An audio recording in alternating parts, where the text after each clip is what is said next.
It's the guts and it's the glory. 100 stripes, 100 stories.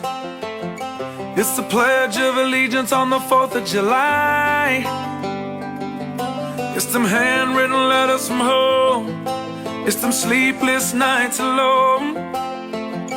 It's his newborn baby he left with his wife.